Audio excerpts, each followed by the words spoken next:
Hello everyone, welcome back to the Captain Logan Show. It is me, Captain Logan. Joining me tonight, as always, is my wonderful chat moderator and producer, DJ Martinez. DJ, it's good to see you. I am in a spectacular mood today. That's great to hear. I'm glad. It's been a nice week so far. It's been a good day. I'm excited for my trip this weekend. I'm taking Jason to the National Video Game Museum in Frisco, Texas, which I've been to 3 times. I'm going to for the 4th time this time, but he's never gotten to go. As big of a video game history buff as he is, he has not gotten to make a trip with me yet. So that's why we're making a special trip just to go to that place, and we'll do some other fun gaming stuff while we're there. There's some good arcades and video game stores around there, so we're going to make it a whole video game kind of geeky trip. I'm really stoked about that. So pumped. We had a really good Nintendo Direct this morning for Super Mario Wonder, which I've been really stoked for, and that is what the lead-in topic will be. So I'll talk a little bit about the details that we've got, some pros and cons with that, but mostly positive. I'm really excited about that, and not a lot of entertainment, superhero movie news, especially lately, given the writers and actors strike. And I wanted to, talk about something fun and positive and kind of off the beaten path for us tonight, DJ. Shake it up a little bit, Yeah, I'm down. I'm always down to talk some side-scrolling Mario or side-scrolling Nintendo in general. Yeah, we're gonna get both of the 2D, the new 2D Mario and Sonic games this year, not just in the same year, but I believe the same week. I think they drop at the same time. Jeez, so there'll be no content on Cap's channel for that entire week. Or it will all be streams no one will care about. Yeah, just be playing those games all week. Yeah, you might just see me playing Mario and Sonic a lot, because those are games I sort of can play. Yeah, those games are great. I love them. So I won't feel as self-conscious about putting myself out there and making videos. Yeah, or making live streams. I'll have to revise the logo. Just remove the T. You can just white out the T and the apostrophe. Yeah, that's a good idea. Or we could make a logo where you have like an X over it. Yeah. That's a notion. Anyway, everybody, thanks a lot for joining us tonight. Really appreciate you. We're going to have kind of an even keel regular show. Not going to do any super chat goals or anything like that. We'll just do a lead-in topic and then answer your questions for about a couple of hours, depending on how long I end up talking about Mario. You guys can address that or anything else under the sun within reason. As always, we always reserve the right, just like a restaurant, to not respond to your questions or in a restaurant's case, serve you food for any reason. But rarely, if ever, does that happen. So throw them out there, see what happens. And I don't know why I give you that kind of green light, but there it is. As always, you can leave a super chat in any dollar amount. That guarantees that we will talk about whatever you are interested in this evening. And we want to say thanks a ton. We bow down to everybody who has ever done and ever will do that. You guys are wonderful. We really appreciate you. It helps to keep the train moving along here on Geekvolution. And if you don't want to do that, of course, you can just leave a regular comment and we will answer as many questions there as we can as well. And there are a few questions already pre-written. Yeah, got a whole bunch. They were really itching to start tonight. Yeah, I saw a few right at the beginning. So, and also, do you have any Patreon questions from last week that we didn't get to? I'm sure, dude. Yeah, let me pull those up too. Let's make sure to knock out at least 1 or 2 of those. Actually, we need to finish those if we can, because those were the monthly questions. I've started putting out I've started putting out prompts for that once a month instead of once every week, unless we get them all knocked out. But this time I think we had a kind of special show that we asked for what if questions. So we did a bonus one this month. We did what ifs, and then we did just regular questions. Or did we hit them all? There's just 3 left. Okay, cool. Well, let's get those. Sorry, the reason I'm saying we should get that is it's the 31st. So tomorrow we start the new month.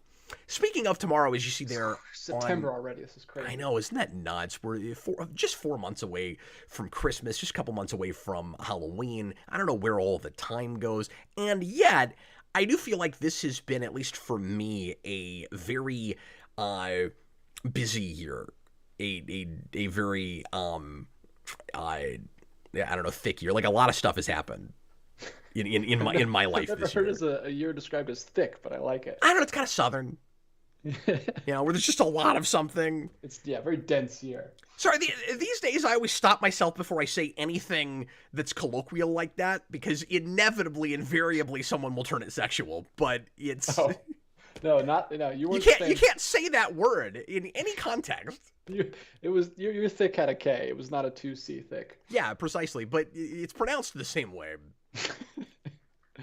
This has already gone off the rails, and we haven't even started the lead-in topic. But Mario! yeah, the word I was looking for was eventful. Oh yeah. So now let's talk about something really wholesome. Hi, John. There's subject there in the comments.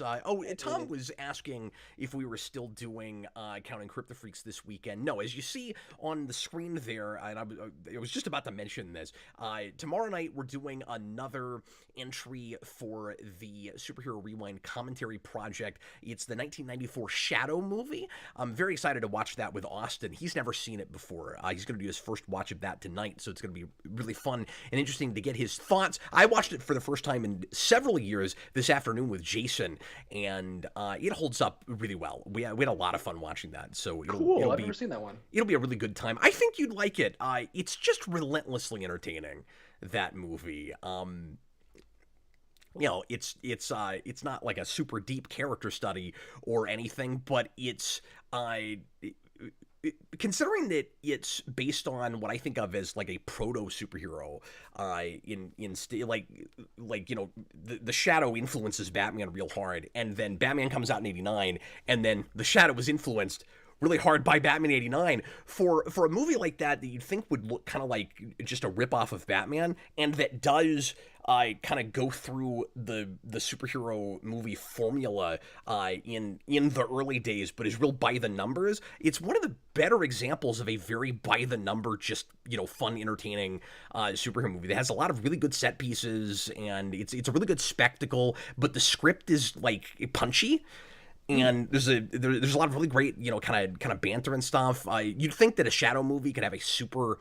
Now I'm just reviewing that. We're gonna talk about it tomorrow. But you'd think a Shadow movie might have like a really dull antagonist, and it doesn't. The bad guy in that is spectacular and a lot of fun, and it has like a ton of reverence for the hero, and has like a really good reason for wanting him to join him. Like it has all those tropes, but they fit and they should be there. And I don't know. It's a super fun movie, and I'm excited to talk about that.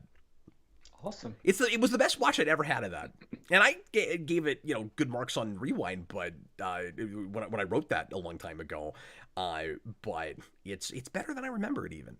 So I think Cool. I'll have to check that one out. yeah, you should.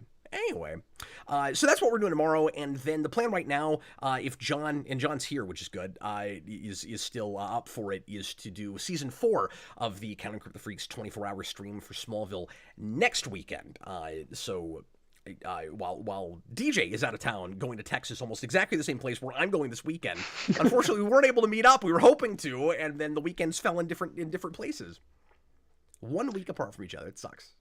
Yeah. I'll actually be going on that Monday, so it's a little bit further out. I'll be flying out on the 11th. Oh, so I would have had a hard time seeing you anyway. You're not even going over a weekend? No, I'm going Monday to Wednesday. Okay, well then I don't feel so bad about it. It wouldn't have worked out as it was, because I was going to have to come back on Monday. So the best we could have done was breakfast, and that's if you were already there. Yeah, I'll be flying out late Monday, so ships in the night, man. Someday we'll meet again. Austin says you guys will do Smallville season 4 in 2 years. It's only fair. That's a reference to the fact that we finally got Simpsons season 4 done last week, and it had somehow been a whopping 2 years since our last Simpsons video. But never fear, because I have already started watching episodes for the next season. I'm gung ho about this now. We're gonna get back into this and start getting those knocked out. And we had such a good time doing that. So yeah, back and forth with Smallville and Simpsons. And then in a couple of weeks, it might be 3. Let me think for a second. Next week and then the week after, yeah, probably 3 weeks. if not a little sooner, Austin and I will do the blind watch party that we promised for Secret Invasion. So don't worry, I've not forgotten about it. Just wanted to make sure people knew about that. Okay, 12 minutes into the program, I'm going to do the lead-in topic. Talk just a little bit about the Nintendo Direct we had this morning for Super Mario Wonder. I got up this morning and I was looking for something to watch while I was cooking my eggs, and I noticed that Nintendo was live and they were about to do the Direct, and I clicked on it. It hadn't started yet, and I call up to Jason and I'm like, "Hey Jason, you want to come downstairs and watch the Nintendo Direct with me?" And he was like, "Yeah, I've got it pulled up. I was just about to watch it." I was like, "Of course you know exactly when those are live." Oh yeah, you're not cool anymore, Dad. You got to stay hip. There's no real good reason to watch those when they're live, because like it's the exact same presentation. I guess it's just kind of fun to like know that you're seeing it, at the absolute earliest possible time you could see it. It was really fun doing that with the Mario movie trailer. When that first dropped, we got to see the live Direct for that, and that was kind of cool. And then you see live comments popping in and how people are feeling about what they're seeing, and I don't know, it's kind of fun. Yeah, I didn't catch it live. I just watched it about 15 minutes ago. Oh, you did see it? Cool. Yeah, it looks super fun. It does. Well, I'm glad that I won't be off on an island with this one, and you can chat about it with me. So we knew that it looked like the trippiest, most drug-induced 2D Mario game we had ever had. I'll say that based on what we know now about the mechanics of the game, DJ, a little less so. You just mean it seems more similar to the basic gameplay of the game? Yeah, it looks...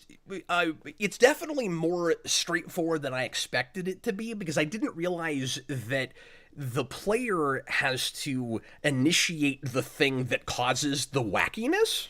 Yeah. I thought that just happened at random points in the game. Like, I thought there were just...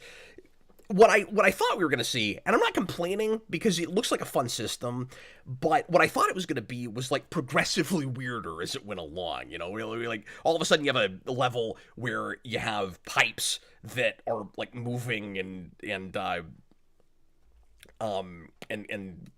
like winding and all of that. That's stuff that you initiate with the Wonder Seeds, and I'm glad that there is good enough incentive to actually do that, because if it's just, hit this thing and have a crazy thing happen, it seems like it's not really that advantageous to you, the player, because there's a good chance at getting, murdered by things when you do that, or you have no idea what's about to happen to you. But you need them to unlock levels. Yeah. So that's good. Yeah, I saw it as kind of the natural evolution of taking other routes in levels to get to other sets of levels and games like they've had in the previous games. Yeah, but I hope there's still some secret exits and stuff. Oh yeah, I'm sure there will be. Because I do enjoy that. The Direct said 7 worlds. There's at least one secret world. Yeah. Right? Like, there's never been a 2D Mario game with fewer than 8, but there have been some, particularly in the new Super Mario Brothers series, where you only have, like, 6 that are clearly accessible, and you have to find a secret way to get to the other 2, which I never liked. Or you don't even have to do. Like, yeah. On the last game, you didn't even have... You could go to the jungle world or the ice world. Like, you could pick which direction you wanted to go. You didn't even have to go to the ice world. No, that's true. So, I don't know. I don't know in the original on the DS, I didn't love how difficult it was to figure out how to open those other 2 worlds, even if you don't need them. I was like, I can't figure out how to do this. Yeah. Well, yeah. I mean, it was tricky back in the day when we were playing Super Mario World to get to the Star World. I mean, once you figure it out, you can do it, but... That's true, but that at least feels like extra levels and not the main worlds. You know what I mean? The problem is that they're numbered, because in World, they're not. In World, they just all have different names. Yeah. So you're not even really counting them. But if you number them, I'm going to count them, and it's Mario. There has to be 8. Yeah, I'm excited. I just picked up, my son's birthday was last week, and I just got him the deluxe version of Super Mario Bros. U for the Switch, because we had it for the Wii U, but I wanted to get it for Switch so we could play it, because our Wii U is all packed away. So I just introduced him to Super Mario Brothers. He's been playing Mario Kart for months and months now, and he loves it, but I wanted to introduce him to some side scrolling. So we've been playing that the last week, Good. over the weekend, and it's really fun. I love the feature that they added where you can play like as a family together, because I can play with like my son and my daughter, and she just turned 3 like a week ago, so she's obviously dying a lot, but I can keep going, and then she can just like come back as a bubble, so we can get through the game and they can play, and then just like, because I mean when we were kids, you die and then you start over, even if you're like, the game doesn't care if you're 4 years old. You can't get past like the second world or the second level. So it's fun to just let them to see the whole game and play together with them. But I can just keep getting us through the game. Yeah, I find the on-screen co-op with the new Super Mario Brothers games to be endlessly maddening. We don't like doing that as a family. We just get at each other's throats and start punching each other in the face. So yeah, I imagine if I was so playing we kind of quit doing that. people. If you have 2 people that are at the same proficiency, it's fine. But if you have somebody like Mikey who doesn't play as well as, say, me or Freddie, because Freddie plays those games better than I do at this point, you will. If for people who don't know my kids, Freddie's 8, Mikey's 5, and yeah.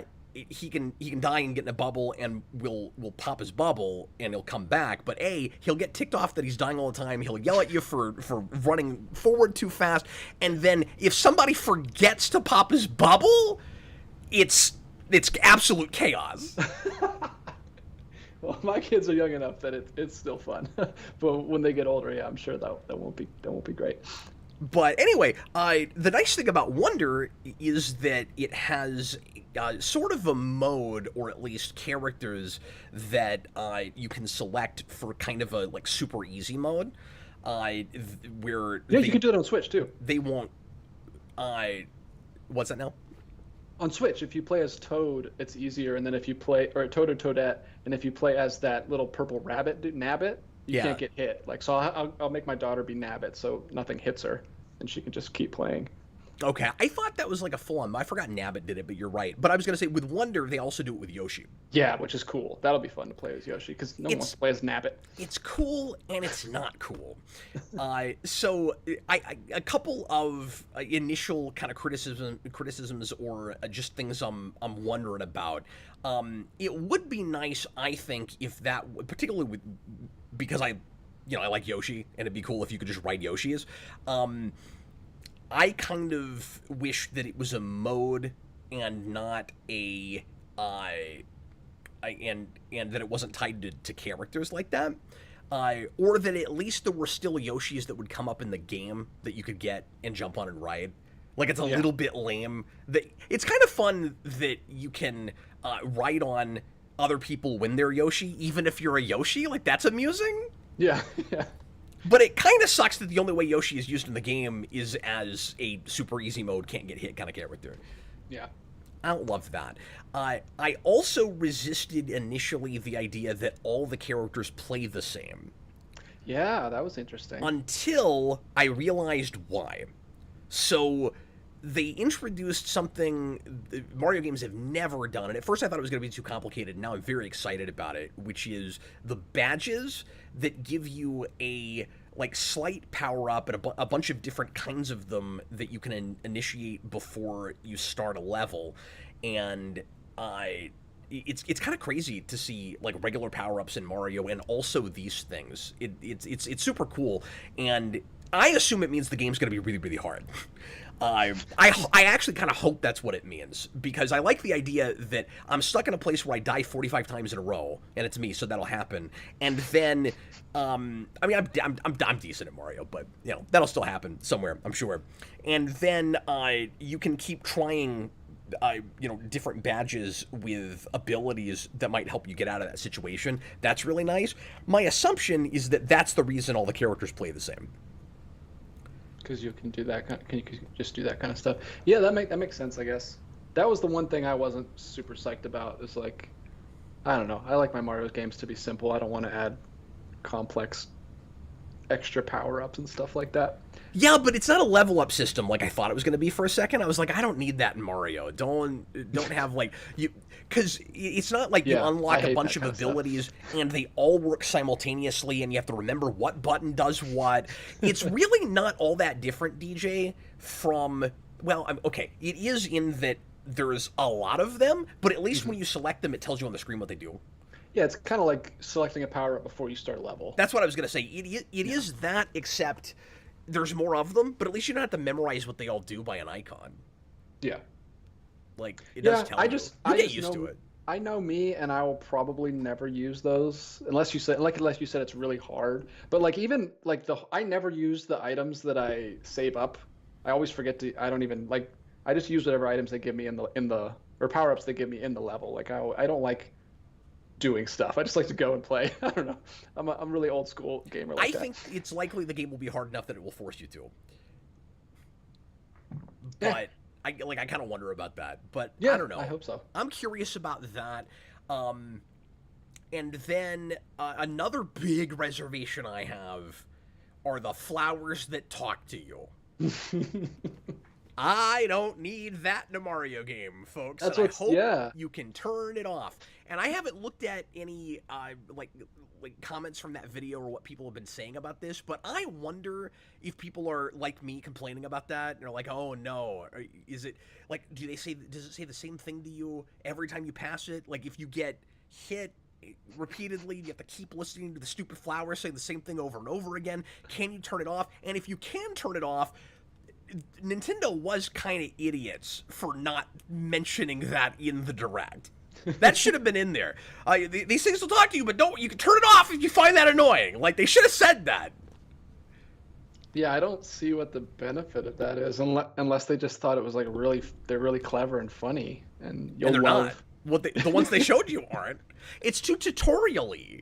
Yeah. Yeah, I don't love that. I love playing Mario games because it's just music and there's no words. It's been really minimal for a very long time. Like, I've talked about this before, but this is where Mario and Sonic diverged. And Mario, with Mario 64, had Mario saying, like, a few, like, single or couple word lines, and that was it. And so, like, he has a voice now. Of course, now it's not the same voice actor, and people have been, kind of freaking out about that the last week that Charles Martinet is retiring from the character.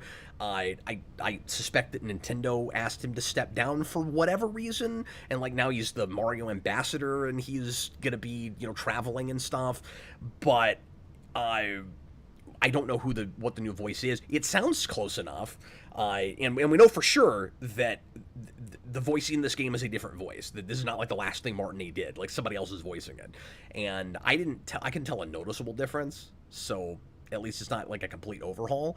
But anyway, I just bring this up to say, for a long time they've been minimal about it, where there's like a little bit of voiceover, but there's not like whole cutscenes where people are talking to each other like they do in Sonic games, wasting your time with really sometimes cringe-inducing and awkward, like super awkward dialogue. Like look at all those Eggman's robots in Sonic Heroes. That's always my go-to for bad Sonic dialogue. Now we're starting to inch a little bit closer to we got to hear a lot of dialogue in a Mario game, but it's awkward because it's like these stupid flowers talk to you, but then nobody else is regularly saying anything, and when they do, it's just words on the screen like it always has been. So like, why are we doing both? Because it's wonder. Flowers can talk like normal schmoes. Okay, it's so wondrous, DJ. Yeah, I don't know. That was weird. It's weird. I have a couple predictions about this game, and one of them will probably come true, and one of them probably won't. But I kind of hope it does. So one of my predictions is when you get to the end of the game and you have the final Bowser Castle, you will be inside Bowser. Kind of like Bowser's Inside Story, except he is a castle. So, like, Bowser has merged literally with a castle and is a castle in this game. And I imagine that you'll be going through him. And I have no idea how the final boss will work. Maybe you get, like, thrown up by the Bowser Castle, and then you fight the Bowser Castle at the end, like him in castle form. Because there's no physics rules in Mario. You got castles that are this big, and then you go inside, and they're this big. Yeah, I mean, I'm sure that's what it will be. That makes sense. It's kind of like a Strange World thing. Spoilers for Strange World. I hope so. And then my other prediction is that they'll kind of try to mess with your expectations. With that title, Wonder, like trying to throw you off. You don't know, you never know what to expect. The guy said that 2 or 3 times in the video, like you never know what to expect, right? And then there's one bit where when you hit a Wonder Flower, they show you like changing camera angles, and it's top down for a minute. I wonder if there's a section of the game that is full on 3D.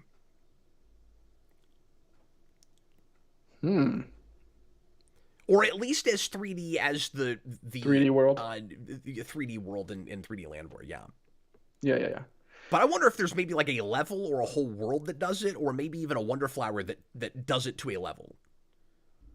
Yeah, that would be cool. I don't know. I don't know if I would like that, but that would be cool if like when you took the Wonder Flower, like it shifted, like the camera shifted, and then you were in like kind of like the early Sonic levels where you would get the blue dots. Yeah. That'd be really cool. That'd be really cool to see. I guess we kind of saw that with 3D World, but like I was gonna say, it'd be cool to just see a regular side-scrolling level in from this angle. It's like a sitcom. It's like if you saw a sitcom from the angle that they never showed you. Yeah, you kind of do the inverse of it in Odyssey, where you have all those places where you have like 8-bit side-scrolling levels. But yeah, so those are kind of my predictions for the thing. I'm excited about it. It looks wonderful. No pun intended. Looks super fun. I feel like there was 1 or 2 other things I wanted to mention about it that are not immediately coming to me, but I'll bring them up if anybody else brings up Mario. But we're like half an hour in, so let's go ahead and start answering questions if we could. All right. And we can come back to this if anybody wants to. Real quick, I'll knock out that super chat that just came in. Interested in the new sci-fi film, The Creator? So Austin's there in the comments and says that he sent me that a few months ago and doesn't know if I watched it. I must have forgotten to or missed that. I don't know what that is. Oh, it looks really interesting. So thanks for telling me about it. I'll look that up later on. I can't remember what movie I was seeing in the theater when I saw that trailer, but it looks cool. It looks like an epic sci-fi, serious science fiction movie. It's not just an action movie. So it's theatrical? Yeah, I think. 20th Century Studios. Well, if you saw a preview in the theater, it probably is. And Austin says it's the director of Rogue One. Maybe I did see that trailer. I'm not remembering it, but I will look into that. Does anybody know when it comes out? I do not. Wow, Great and Powerful Dodd says it cost $86 million. That's a mistake. Wow, because whatever it is, it ain't going to get that bag. Wait, what? 86 million is not a lot of money. Yeah, but in this climate, like I don't know if people are seeing sci-fi movies. That sounds like a lot for that sort of movie right now to me. Honestly. Oh, I'm shocked that it only cost 86 million. By yeah, what like it looks like. In a way, that's impressive, and in another way, I'm like, yeah, maybe it breaks even. You know what I mean? Like. Yeah, it looks really good. There's gonna need to be some buzz around it. Based on the trailer, I would have thought it would have cost like at least 150. It looks really good.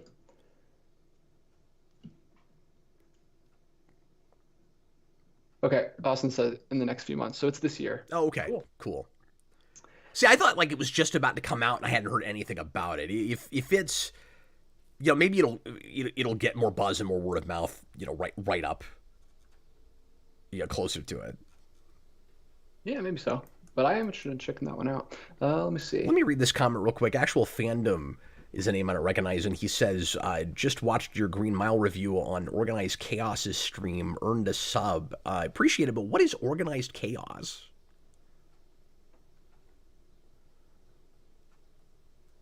Because I did a review of that on the Request, I think even before we called it Request. So I'm wondering if that was like a repost somewhere. Yeah, it sounds like someone streamed your video or something. Interesting. Yeah, not. I never knew about it. If that happened. But they got you a sub. That's Well, interesting. yeah. Thanks a lot. Thanks a lot for the sub. Really appreciate it. I think that deserves. I wanna take you for a ride. I wanna take you for a ride. Okay, what else do you see there, DJ?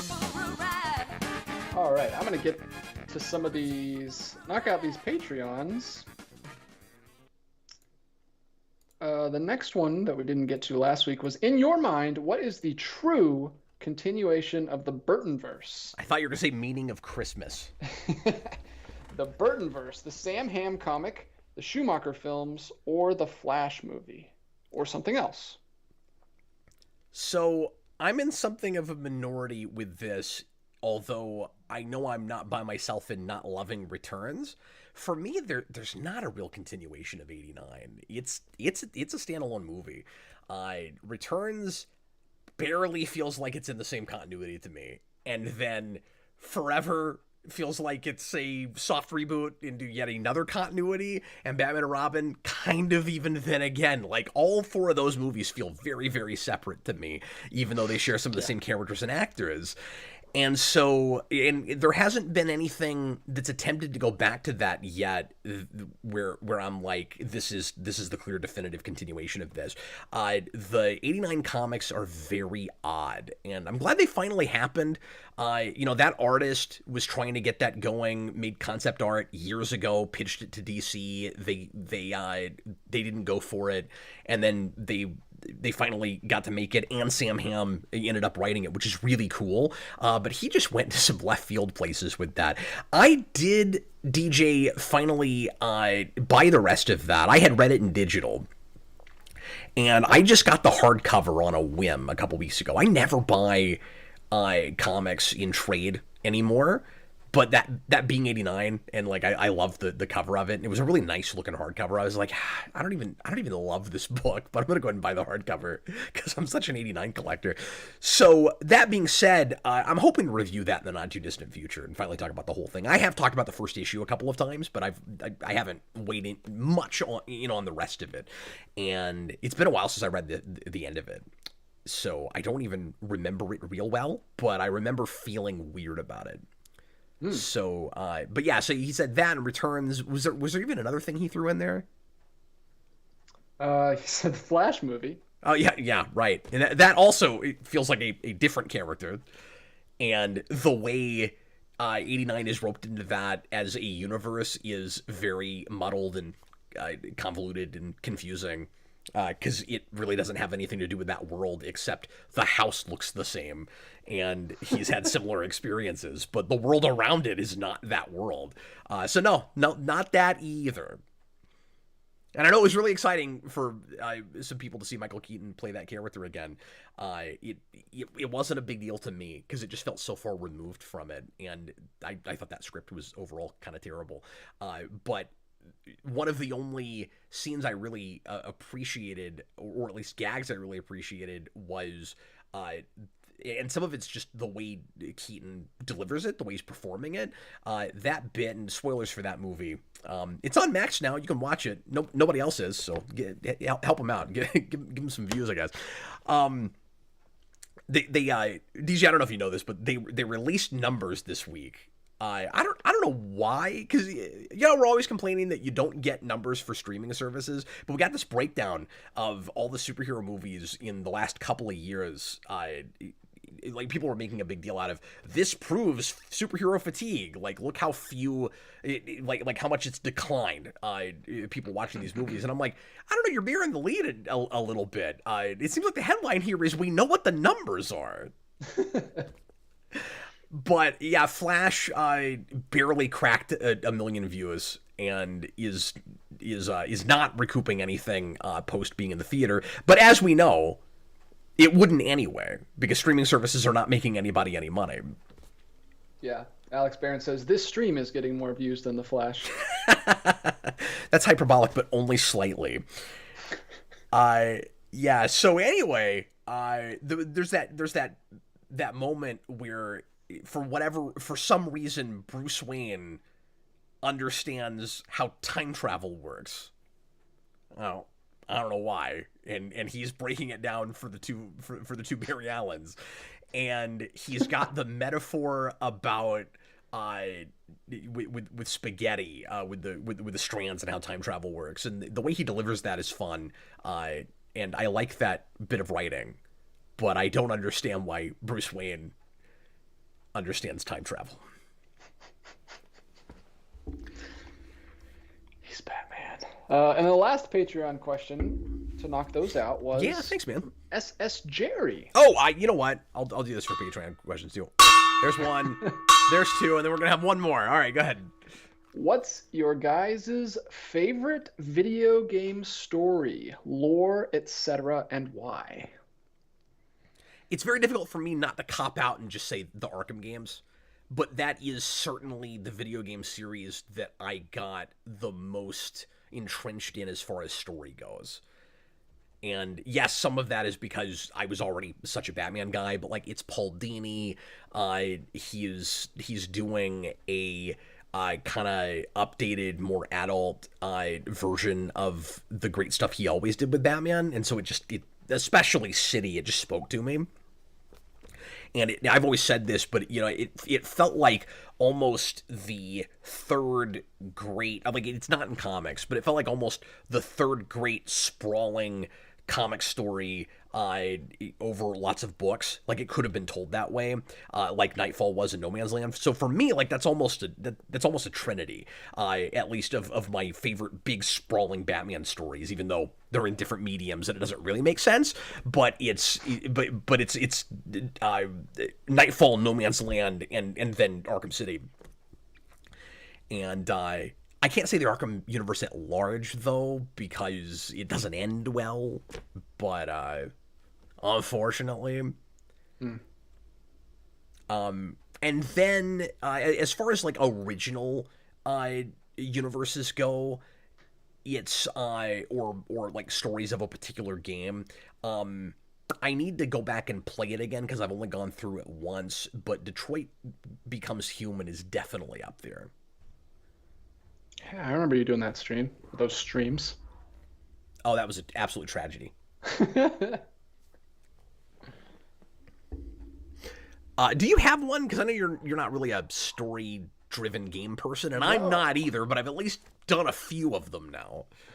No, I don't have any interesting answers for that because I just play games for the gameplay. I don't think I've ever got really invested in a game story-wise, or even played that many that have stories. Like, everyone was freaking out about the Spider-Man game story, and I just like, I don't know. Didn't do anything for me. Just standard Spider-Man stuff. Just let me play.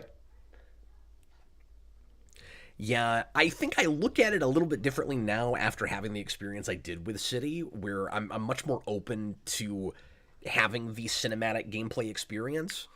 But if a game doesn't grab me in that way very quickly, I still get... it still feels tedious to me, and I get impatient.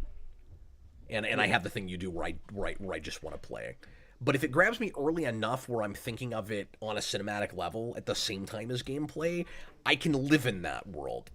But yeah, it's harder for me than most people. I'm just such a movie guy. Like I can't even really do TV anymore. I've tried recently, and I cannot do it. Like, we just started watching Good Omens, which is a good show. I've heard a bunch of stuff about. Grace and I started watching it. I got to the second episode, and I'm like, I can't do this anymore. Like, why are you taking so long to tell your story? It's like an 8-episode series, and I'm already like, like we're introducing new characters at the end of the second episode. Like, I don't know. I can't. So I don't like playing a video game because it's like the same thing. It's like you get a little chunk of the story, then you have to walk away and like come back in a few days and like get the next chunk of the story. I don't know. I like to get fully wrapped up and invested in a story and like complete it and then move on to a new one. I don't know. Well, it's like I said in the Arkham Asylum scripted rewind years ago now, like a decade ago now, video games are stories with the boring parts put back in. and I feel TV is that sometimes. Yeah, and it yeah, much more now than it used to be. But that's a flaw with television in a way it isn't with video games. necessarily. Like, again, it partly depends on what you're most there for, but the rhythm is just different. Yeah. You know what I mean? So if I'm invested enough in the story, and I also said in that rewind that you have to look at it like a second person narrative. The POV character is you. And so if I feel enough like I am that person and like I'm invested in it as this is all happening to me, then experience it all in real time is compelling. You don't have that with television. With television, it's why are we taking our time? And sometimes it absolutely is warranted, but it's become the norm now, so there's a really fine line between deliberate storytelling and wasting my time. Yeah. Well, and it's... Now, video games have that too, though, because you don't want too much busy work. That's also wasting your time. Well, and I totally get it, because it's just a different kind of storytelling. It's more similar to a novel.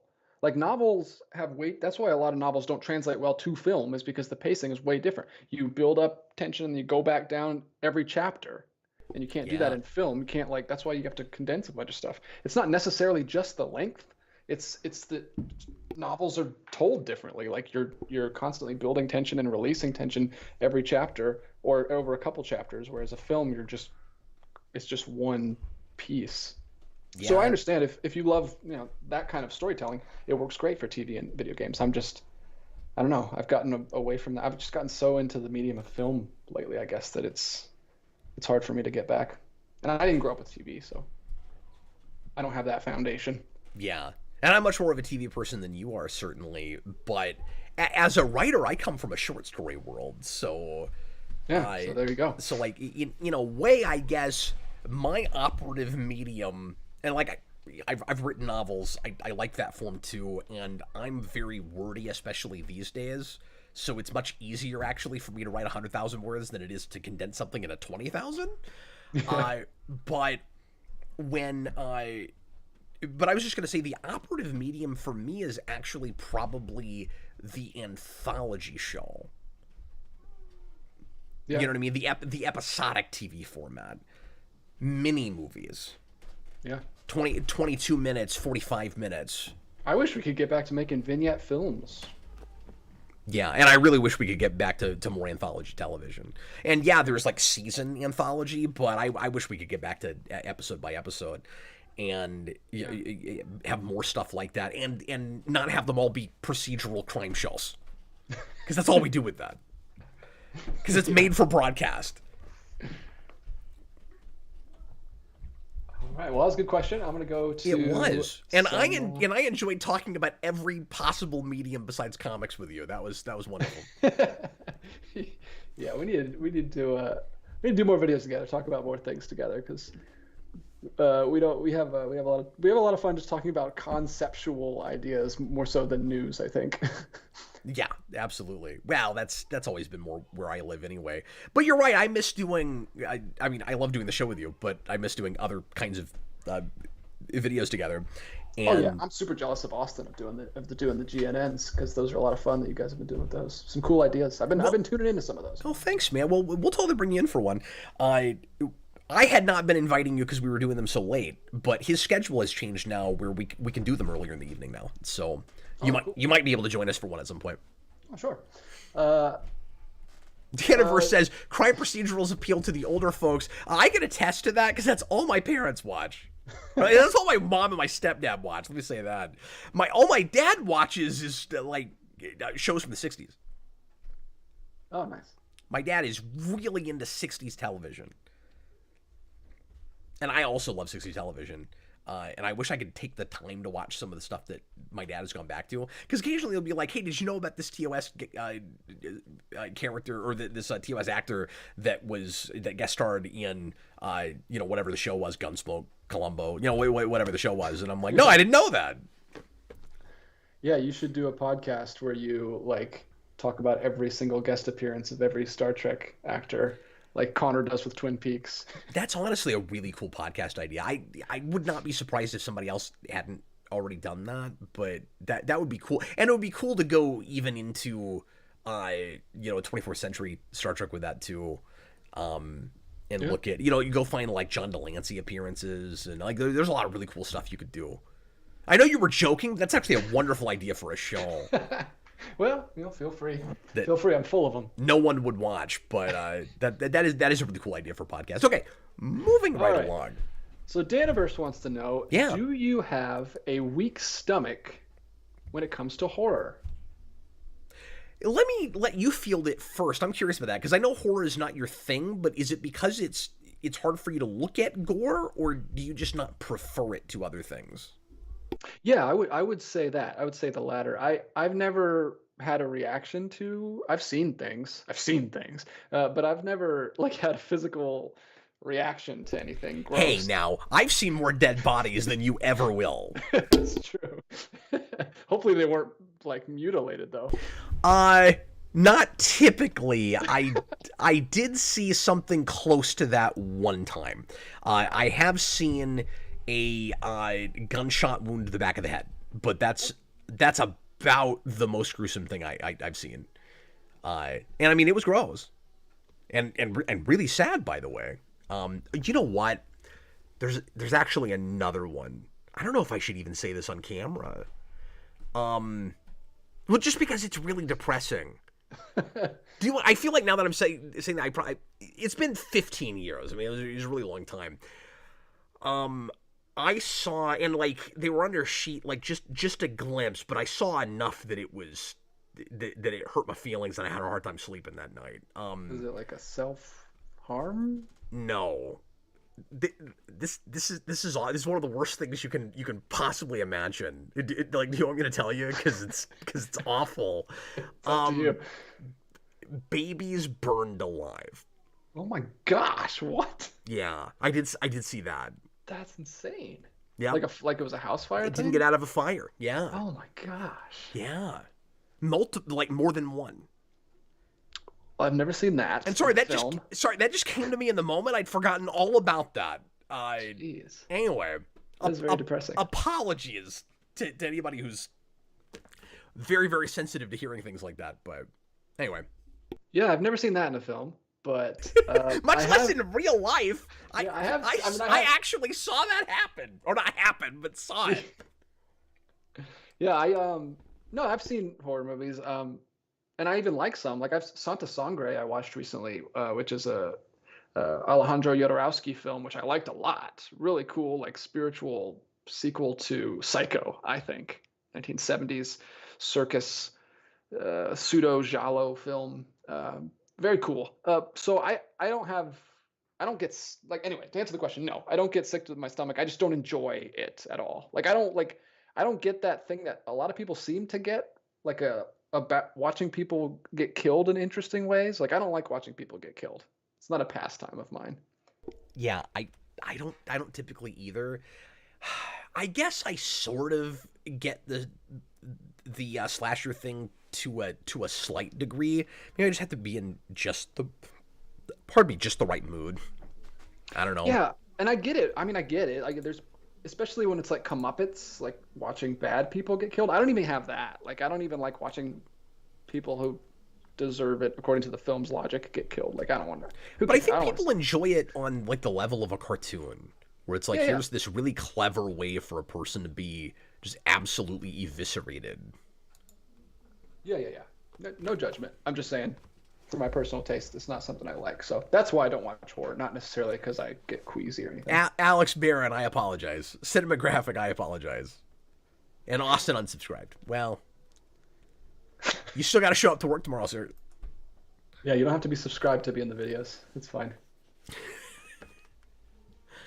DJ, for me, it is better than it used to be. I used to have a much, much weaker stomach. Yeah. I remember you said like you had trouble watching the very first Blade movie the first time. Yeah, that was difficult. I don't have that anymore. I have definitely hardened my stomach since I started the channel, because people have requested a lot of horror movies, and I've worked with a lot of people that are really into horror movies and wanted to talk about them. So, and you know what, honestly, even before I had, a lot of horror friends, I guess I was even looking at a little bit more horror. I mean, Horror Friends on the channel. Like, just as I was starting the channel, I was friends with a guy that was going with me, like, almost weekly to the theater, and his favorite thing was horror movies, so he kept taking me to horror movies. He took you to the worst movie you ever saw in the theater, that water one? What was it? I don't remember, but I Box? do remember The Box. Yeah, The Box. There it is. What did that have to do with water? I don't know. I was getting confused with something else. The water. It was about sensory deprivation, and it was an okay idea on paper, but it was terrible. Oh, I saw a lot of not very good horror movies in the theater. I saw Jennifer's Body, which I liked better than a lot of people did, but I mean, you know, it's not good. And I saw. It's been reevaluated recently as like a cult classic. See, I mean, I enjoyed it okay in the first place, and then, but I saw it's on Criterion Channel. Well, there you go. They see, if it's there, it must be good. And then I saw that was a joke. Be important or relevant to film history. I saw the remake of The Orphan, which was torture. Interesting. Yeah. So yeah, I saw some not very good things. But like I said, I can handle a lot more than I used to. There are still things that I will turn my head at, though, that I just don't watch, and I cheat about it because I forget later that I did that. So I think I watched the whole movie, and I'm like, look at this thing I got through. It's like, no, you looked away at really gruesome points. Yeah, and I'm sure I might have that. I just haven't like seeked out really, really gruesome stuff, so I might have that with some things. It's mostly like flesh being stapled or sewn is the main thing I have a hard time looking at.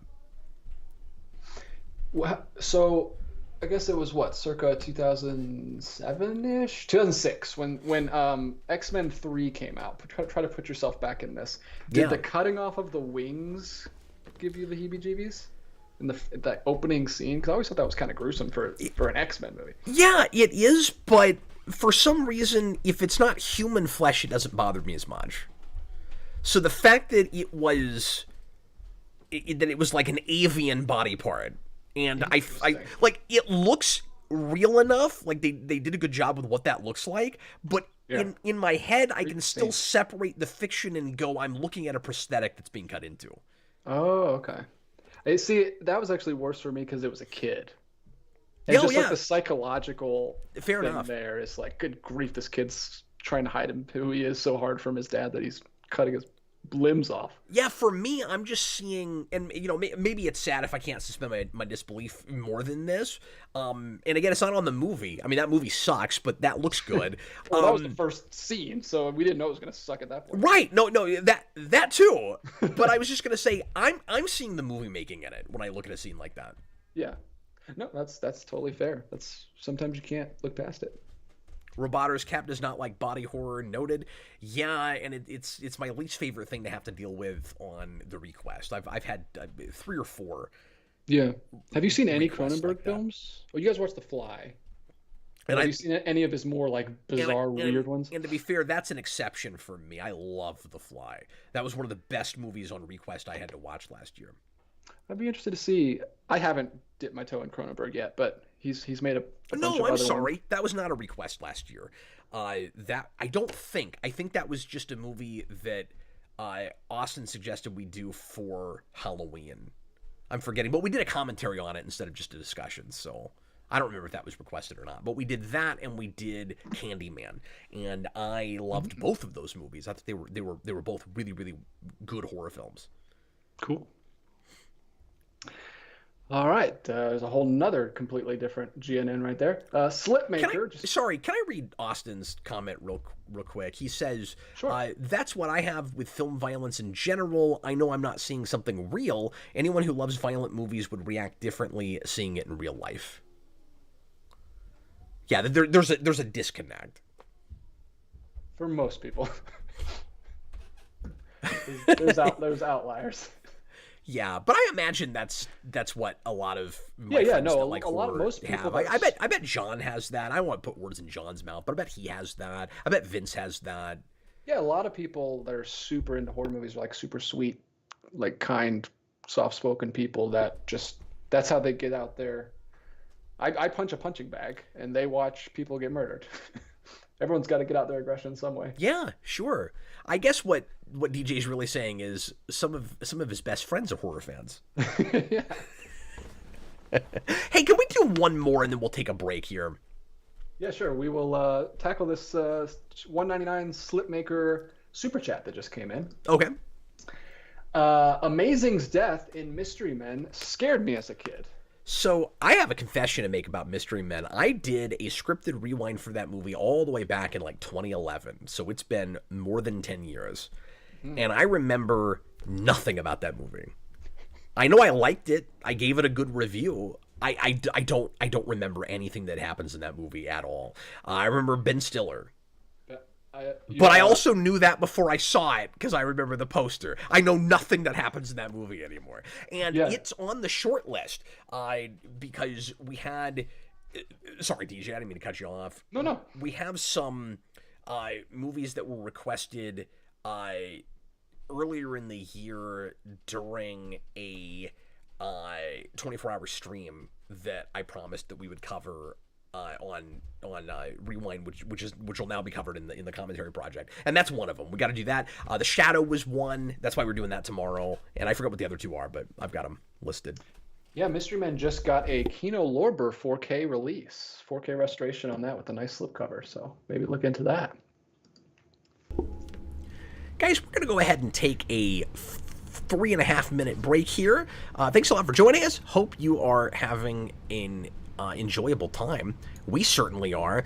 And throw some more questions in if you're so inclined while we are running off and getting drinks and things. And we will see you in just a little bit.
Hello, everybody. Welcome back to the Captain Logan Show. It's time for the second half, or at least as long as we continue this evening. I'm not looking at super chats, but I know DJ had a lot of questions from earlier. Feel free, again, to throw in more stuff if you are so inclined and watching right now. Thanks for watching this after the fact as well, of course.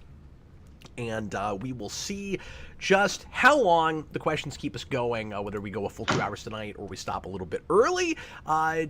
I wanted to read Slipmaker's follow-up about the Mystery Men thing, because, like I said, I did not remember anything that happened in that movie, and he was, I think he probably wanted me to read this because he was elaborating on how gruesome that death was. He says, Greg Kinnear gets melted and turned inside out when the heroes try and fail to save him from a booby trap, and a scene so good it feels like it should be in a different movie.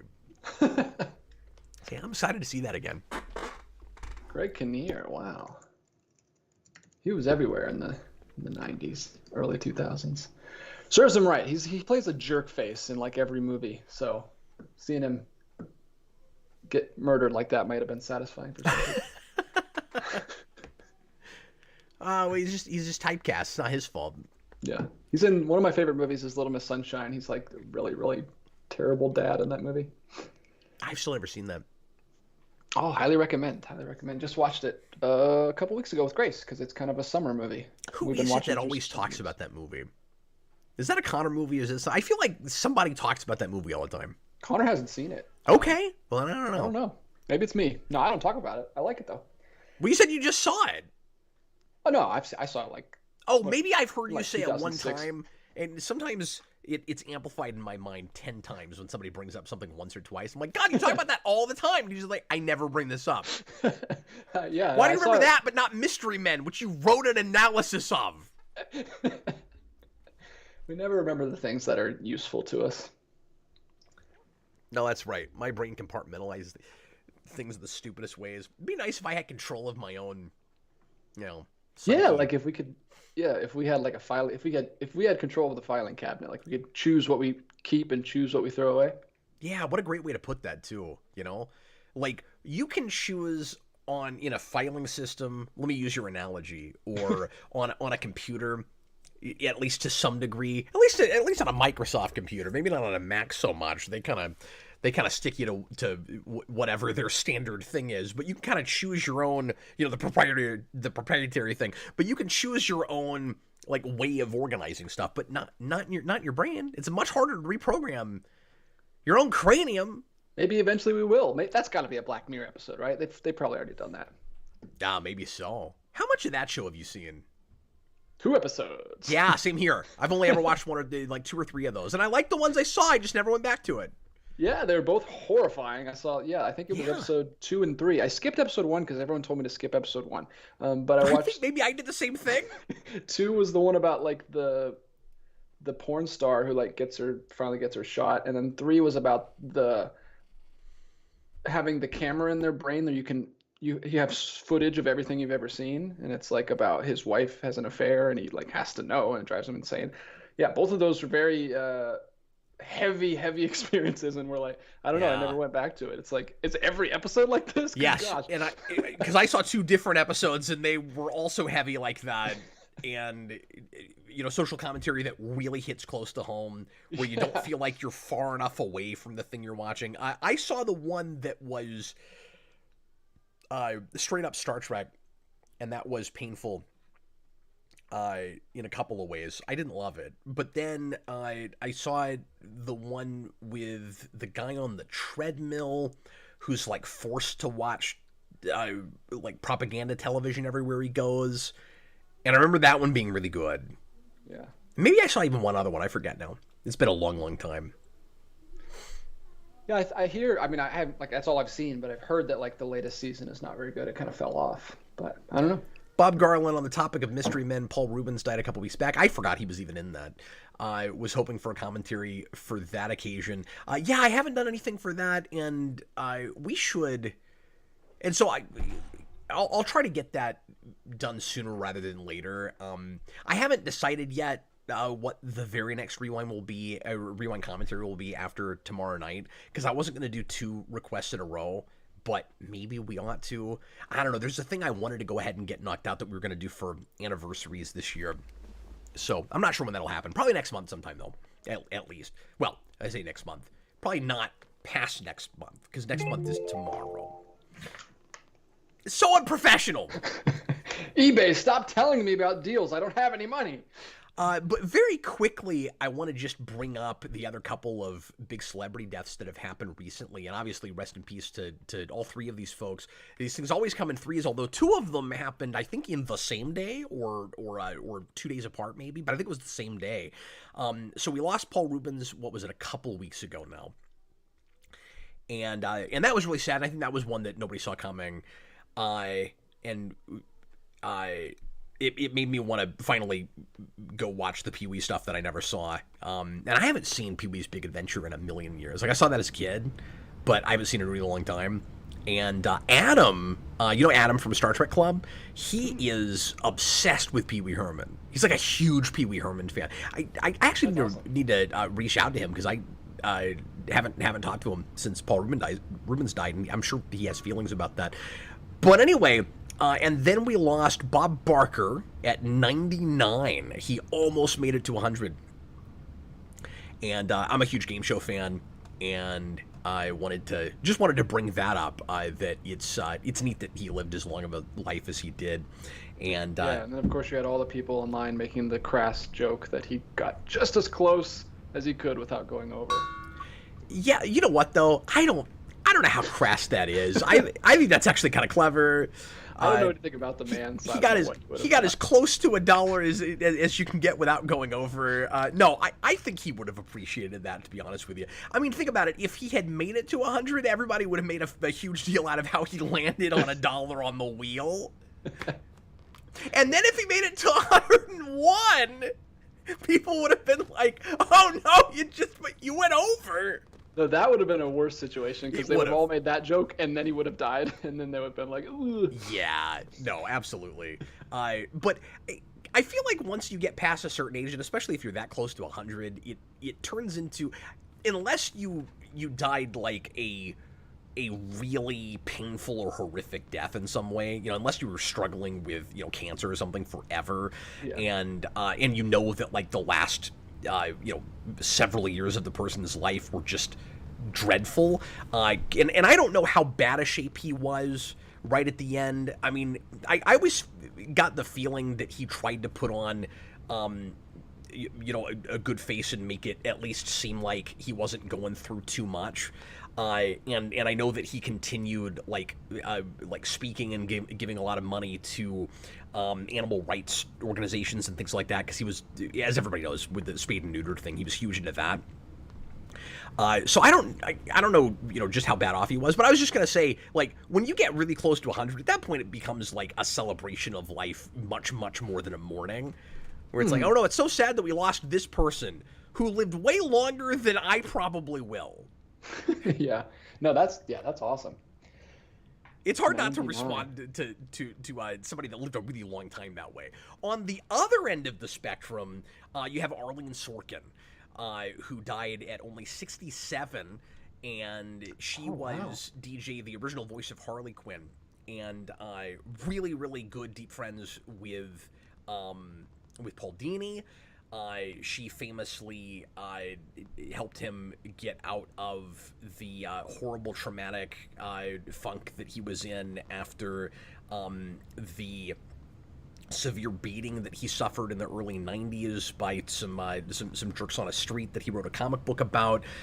She seemed like a really great stand-up lady, and I always wanted to meet her, and I'm sad that I never got the opportunity.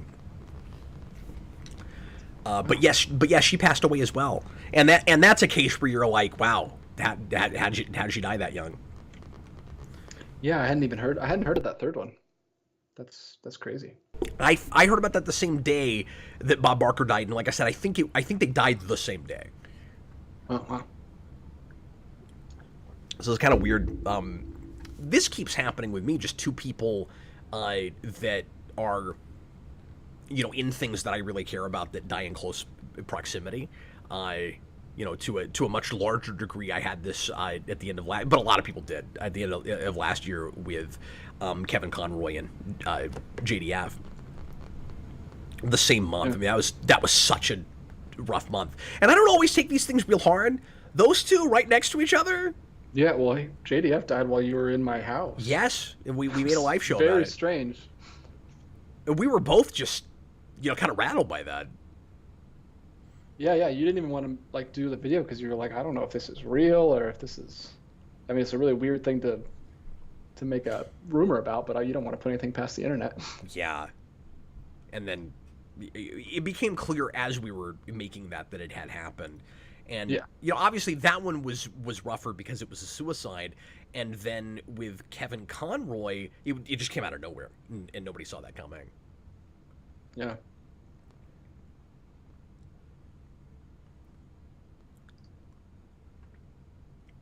So, anyway, that's all depressing. Let's move on, shall we? All right, I'd love to do a Price is Right stream, but nobody's going to watch that. I guess that was of the three, the only one that I've really had any exposure to was Bob Barker. I guess talk about a goofy one. Daniverse. Sure. Favorite insult or comeback? My favorite is the nonsensical. I use this multiple times on a daily basis. The nonsensical insult that Vince came up with years ago. Can I guess what it is? Yeah. Is it your mom's Facebook? It's your mom's Facebook. I knew it. Jason and I say it all the time still. Vince still says it, I think. Yep, your mom's Facebook. That's my favorite. Oh, that's great. You should start using that in the comments more when someone says a rude comment. Well, see, I feel like that one, if it's someone you know, there's no possible way to offend a person with it because it doesn't mean anything. It's so nonsensical. However, if somebody is really super ultra sensitive and they don't have a mom, yeah, or their mom doesn't have a Facebook. Well, sure, but that makes it funnier. But what I mean is, if I'm talking to somebody that I don't know, and their mom died, and their mom recently died, like your mom's Facebook, then I might hurt their feelings, even though that is a nonsensical insult that should never offend anybody. Yeah, you never know. Probably best to play it safe. Yeah. You could use it on Austin quite a bit though when he puts his comments in. And not that I think that anybody's number one priority should ever be not offending people. You should never go out of your way to offend people. But when that accidentally happens, you generally speaking, you got to be able to just apologize and move on. But at the same time, some things like that, I find myself going, it's probably better just to not go there because you don't know these people. Yeah. It's not worth it's not like it's actually funny, so it's not really worth the risk. I think it's hilarious. Tom Atkins, I'll say it again, I miss your game show, even though it was only one episode. Oh, sorry, were you going to read that? No, yeah, but I remember that one episode because that was when I was in Mexico for my birthday trip, and oh wow, that was the first time I ever had coffee. For whatever reason, they gave us this special coffee with dinner at 10 o'clock at night, and so I could not sleep. And I was just up until 1 that night. And that was a late show. We started stream at 10 for that. Yeah. It was a fun watch. That was a couple years ago now. Close to a couple years ago. And in our defense, we have tried to do it again, and we didn't have takers for contestants the second time.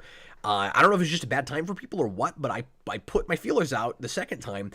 We had several entries the first time around, and I didn't get anybody the second time.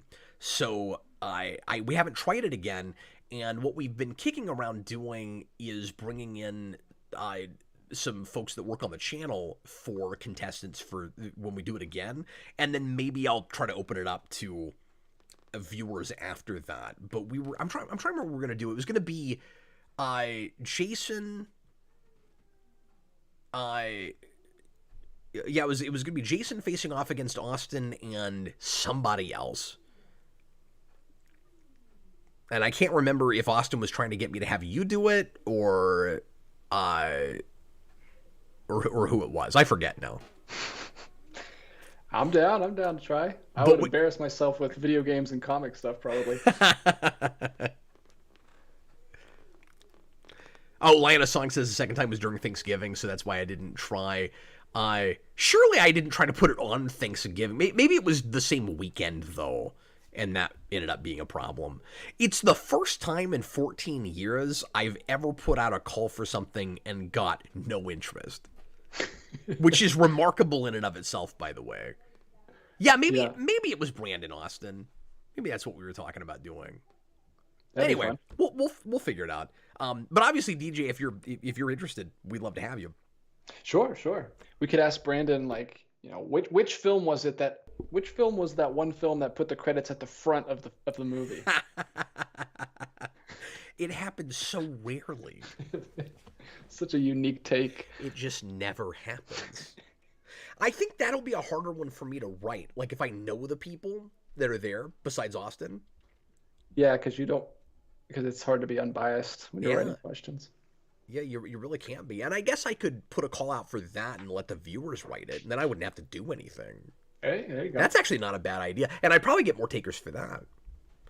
But maybe that was the problem, is that it was just at a really bad time. We will try to do it. Thomas Lowe says, so your April Fool's video isn't entirely false. Well, no, because it wasn't a video getting no views. It was just people not wanting to participate in being in a video. If we had done a game show, people would have watched it. Not to be cocky about it, but just law of averages. People would have shown up. There's always at least a few folks that do. Okay, go ahead. Here's another... if you have more questions. Here's another strange one from John Henry.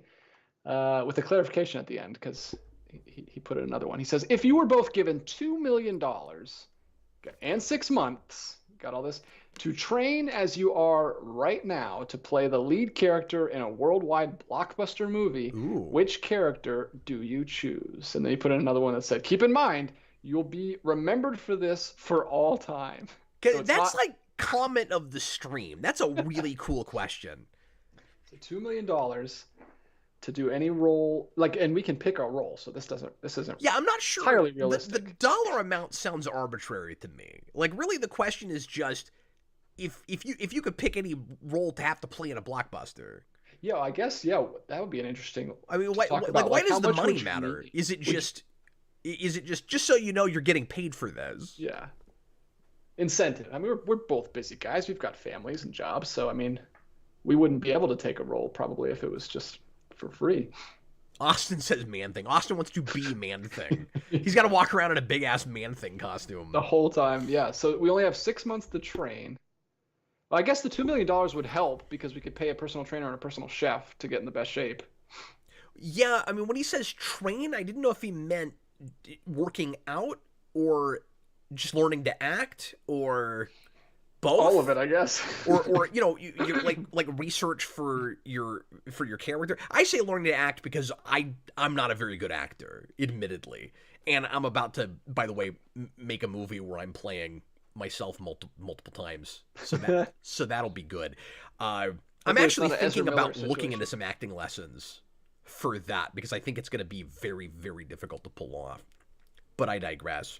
And I don't even have 6 months to train for my own movie that I'm not getting paid any money for, and that I'm probably going to have to do a Kickstarter for it to begin to pay for it because... Wow, so this question is just hurting your feelings. It is. A little bit, yeah, because I'm about to have to do this, and it's going to be a passion project that I'm gonna have to, you know, do a Kickstarter, ask for a little bit of money, see if we can even get any kind of a budget together for it.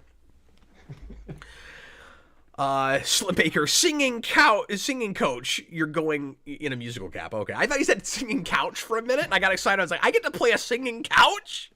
Cool! Oh, wow, and Danny DeVito pops out of it. Yeah, I don't know, man. Any character that I guess that we feasibly could play. I mean, like, you're not going to play Spawn. Right. Yeah. I'm too. I mean, and I'm too old for Spider-Man now. Yeah, I'm not gonna play like Jackie Chan in the biopic. You know. I would watch that for sure. Yeah, if you could be anybody, and I guess we're probably talking about pre-existing characters and properties we like, right? Yeah, and he specifically says the lead character in a worldwide blockbuster. So it has to be a blockbuster. Like, it can't be just something small. Okay. I have not kept up with blockbusters lately. What blockbuster series are out there? I guess we could be in a Fast movie. That seems like no fun at all. Yeah. I'm having a hard time thinking of the thing that is perfect for me. You know what I mean? With like the tiny size I am. Like, I guess I have to go out for things Seth Rogen would go out for, according to a lot of our audience. You could be in like a disaster movie. You could be like the main character who figures out everything's gonna go down. Yeah, you're right. If you're saying training, we're talking about a blockbuster where you have to really bulk up. Because what I was gonna say, well, I guess this tracks for the way the TNG movies were handled. But I was gonna say, if we did the, like, and I don't want this, but if we did the J.J. Abrams-esque reboot for TNG, I'd love to play a young Picard. That'd be cool. But Picard doesn't need muscles, even though he has them as a 60-year-old man in Star Trek First Contact. Austin thinks I should be Wolverine, and I wish I'd thought of that, because that's actually a good call. Because I'm small and scrappy, and you're actually taller than Wolverine. Wolverine is 5. Can we talk about how insane that is that he's 5'3" in the comics? That's so really small. short. But you look shorter in movies, I think. So, like, I think if you were going for a smaller Wolverine, 5'5" or 6'6" is probably the height you'd be going after. Yeah. Well, you look bulkier too. I mean, it adds 10 pounds or whatever they say. So you would look more wide. And you would still really have to bulk up for that role, even though you're small, because Wolverine is a very muscular character. Because he was mostly around in the 80s and 90s. And everybody had giant muscles in the 90s. But also, yes, my name is almost exactly Wolverine's name. Thanks for saying that, Austin. That is retroactively going to be my answer. I'm gonna say a weird answer because I don't want to see a sequel to this movie. I don't want to see a franchise. I just thought of another cool one too, but it wouldn't be a blockbuster. This is a blockbuster, but it's a standalone, and I don't want this. But if I have to pick a character, I can't think of any other blockbusters right now. And this isn't even that big of a blockbuster, but it's a action movie. I think I would like to do something with I would like to be the baby character from Baby Driver. He doesn't talk a lot. Sure. He likes listening to music. He wears sunglasses. He likes to jump around and do kind of parkour stuff, and he likes to drive cars. So I think I could have fun with that. I love that movie. That movie's amazing. I watched it recently. Yeah, I didn't know you liked that. Yeah, I really liked it. I saw that in the theater. Shot all in Atlanta. Like I know all the locations. No, that must have been fun for you. I mean, you probably notice a lot of stuff in Georgia. Yeah, Grace picks up on it more than me because she's better at remembering locations and noticing things when we drive by it. But so she's told me about it. The diner closed, unfortunately, during COVID. I think. No. I think COVID killed the diner that they shoot everything in that movie. Yeah, that gets a lot of screen time. Yeah. Barb Garland says Captain Logan stars in the blockbuster Resurrection Man. That's also killer. Everybody's got better ideas than I do. That is a killer idea. Well, because I had a hard time not just going to supporting characters. I could not think of stars. Yeah. I don't see myself as a leading man either. Yeah, I think of myself as like a character actor, if I was even an actor. But that's an awesome idea, and Mitch has, like, I think his name is Mitch, has like long hair like I do now. Like my look, I could get to that. I could pull that off pretty easily. Yeah.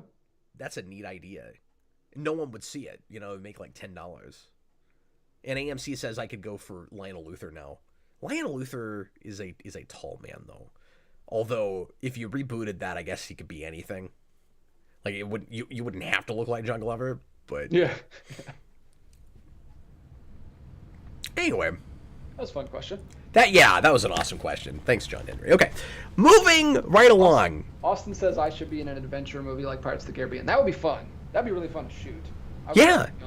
I wish we still made like super over the top set piece. Oh, I do too. And like that's all I could think while I was watching The Shadow today is why don't we make movies like this anymore? Made me kind of sad.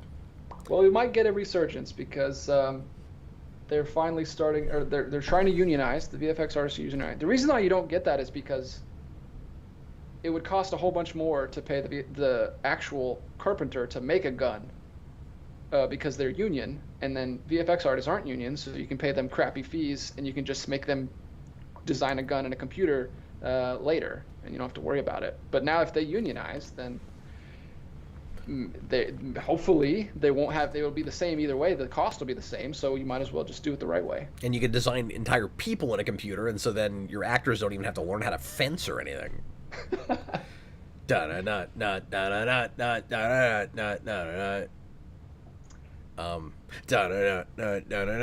Anyway, have you watched the third one yet, or have you only done the first two? we have only done the first two so far.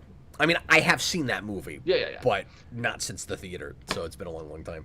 I regret missing the second watch through with you guys because I don't know. I love that. I remember loving that second one. I haven't seen it in forever though. Oh yeah, it was a lot of fun. We had a really good time with it. But not. MC says there's some actor I always thought DJ looks like. Well, let me know if you think of it. Yeah, DJ doesn't look too far off from the main guy from the Pirates movies. I always get that. But I wouldn't have that if he What is didn't have his name? facial hair. And I don't mean Jack Sparrow. I mean what was it like? Oh, Bloom. I get you don't look that. I could see you kind of doing a Bloom thing. The actor. The actor I always get is Milo Ventimiglia. Oh yes, you look a lot like that guy. All you have to do Especially is when I had longer hair, I got it a lot. turn your lip up on one side and you yeah, exactly. Well, you got to do the Stallone thing because he has that Italian Stallone thing where he lifts his lip up on one side, and I'm positive that's why he was cast as Rocky's kid in Rocky Balboa.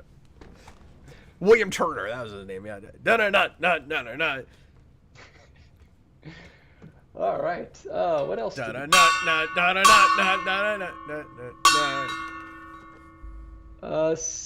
Daniverse, what's the worst thing you've ever purchased? Oh man, I could probably have a good answer if I thought about it, but I don't know what that would be right now. Yeah, how geeky does it have to be?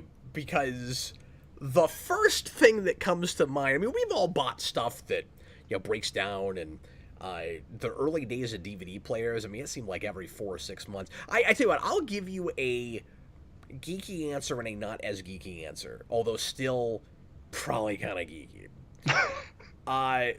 The first thing is, this is a little bit of a cheat because it was one of the best things I ever bought, and it became one of the worst because of how quickly it broke down. So they put out, we're going back to the mortuary a lot tonight, but this is back in like 06.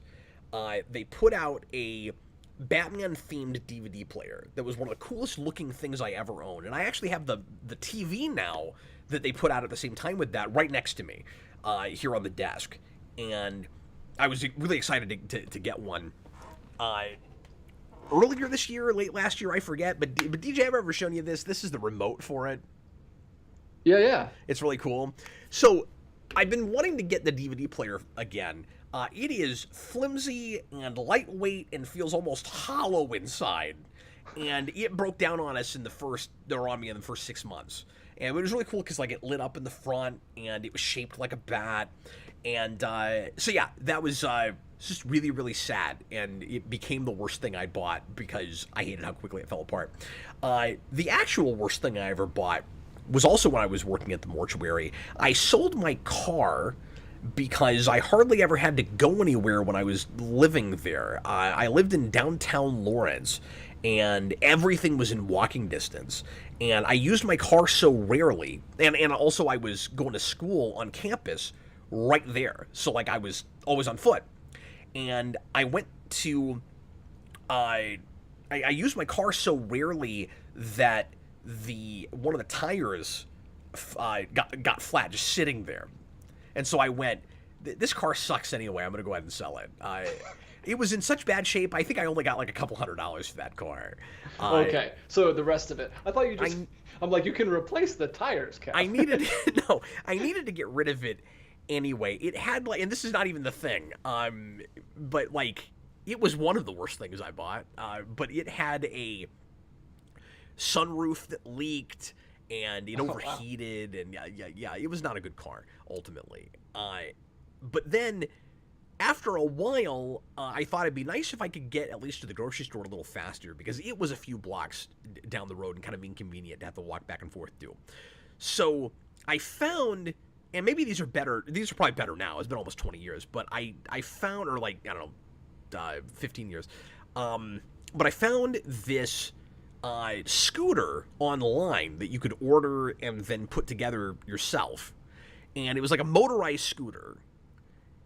And it ended up being a toy before it was like a vehicle. Like, it was awful, and it was embarrassing to ride. You felt like a little kid on a bicycle. And you got looks everywhere you tried to ride around with it. It wouldn't do hills. It refused. Any sort of hill. It said, no, ain't gonna do this. And you had to get off your scooter and walk it up the hill. And it barely did, like, 5 miles an hour. Maybe 10. So maybe. you were intending to buy this to replace the car. Like, you were intending to use this to get around. A little bit. I was just going to ride it back and forth to the grocery store. And just up the street a few blocks.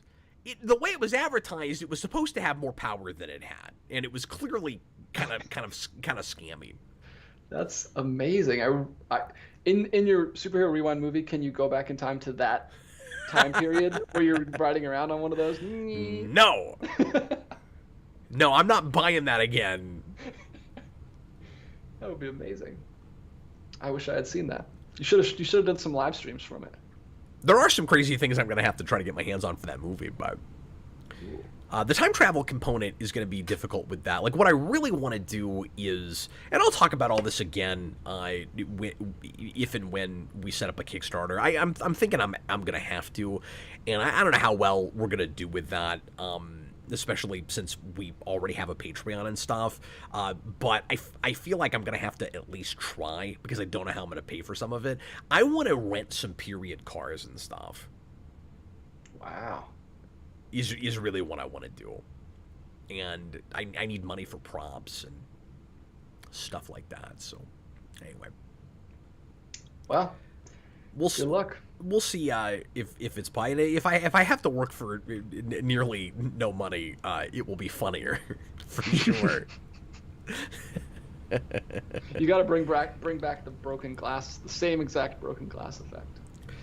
Oh yeah, I should use that again. Just for memories.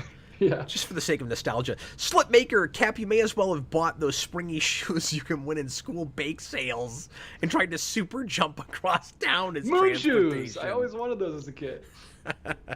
Shut up! No, I'm kidding. That's pretty funny. Thomas Lowe, what is your budget for the movie? I hesitate to throw out a number right now. I need to sit down and go through... Well, I need to get a second draft of the script done, which is what I'm working on right now.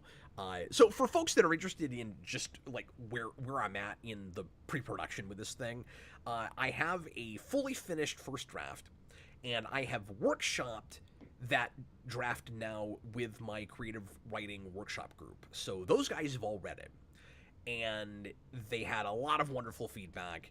And Jason and I are now going back through the script, and we're taking a hacksaw to some dialogue because I'm very wordy on a first draft. And so we're getting rid of redundancies and lines we don't think we need. And then I'm going to go back in and do some rewriting. And then after that, we'll look back at it and decide if it's good. I mean, if it's totally finished. And then I will go through that and try to get a real ballpark estimate of how much money I think I need. So I don't want to just, kind of willy-nilly throw out a number. I want to itemize it and be like, these are the props that I think I need, and just kind of, like I said, ballpark it. I'm gonna need to buy some period items for a time period. I don't want to. So vague. Well, I'm trying to be careful not to give too much away about the movie, but I gotta read, and feel free to put yours in too, guys, in the chat. I gotta read Slipmaker's answer to the last question. yeah, sure. Worst thing he ever bought is. Did you read it? No, I'm looking at it right now. He said, the worst thing I bought was a high-end French maid outfit for a woman who dumped me the day it arrived. I mean, I was so excited for her to clean my apartment in it, and now it's just sitting there. I want to know how true that is. Or if that's his sense of humor and he just made that joke up. Because either way, I want to know where you got a high-end one. What is a high-end French maid outfit? Send me the link, Slipmaker. Or send me that version. If you ain't got no use for it, I'll take it. Oh my god. This is getting into an After Dark plays, which, by the way, I'm going to try to bring back next week. It's been a couple weeks, and my apologies on that, patrons, but we'll try to get back to that next week. Yeah, it's, I don't know what a high-end French maid costume is. Outfit. Yeah, I don't know. Well, hopefully hopefully he didn't leave after that comment, and hopefully he's still around to follow up. It'd be really funny if you just jumped out. AMC keeps asking me this question, so I'll go and answer this real quick.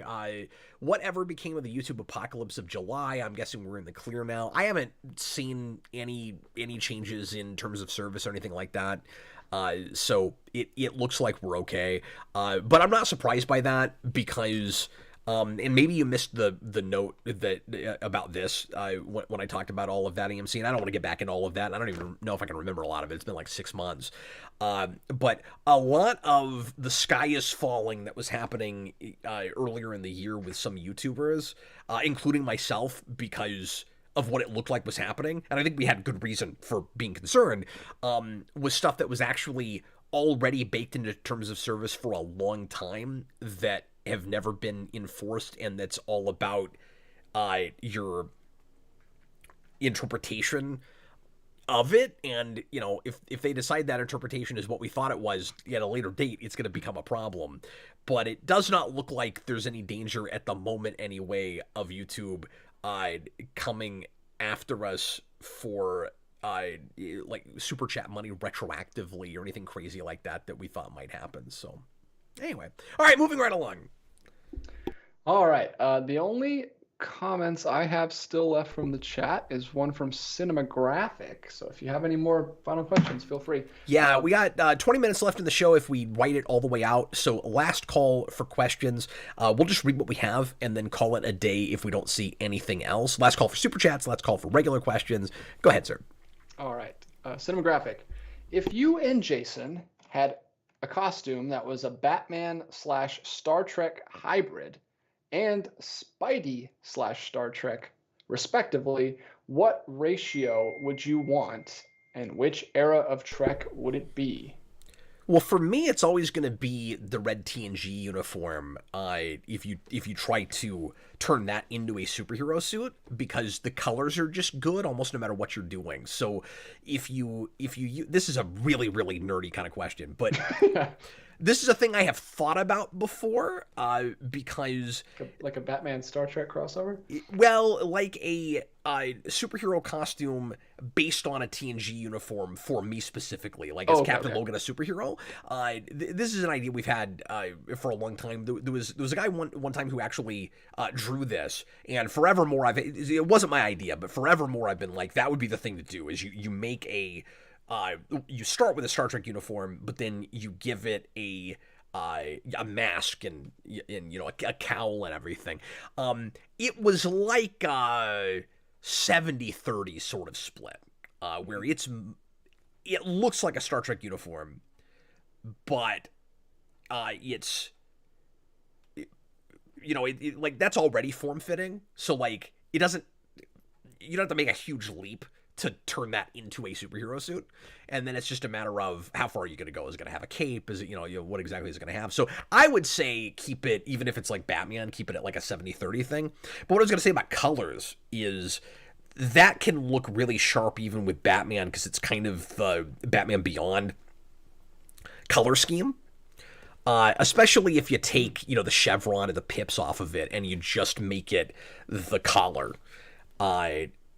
So you have the sort of raised collar, and then you have the line across the top, and maybe it's not even TNG, maybe it's DS9, and you flip it, and it's red on the top and black through the rest of it, and so you have just a little splash of red. The rest of it's black, and then you'd have kind of a traditional Batman cowl on top of it. That's actually, DJ, what I would do with it is I would make it Batman Beyond mixed with a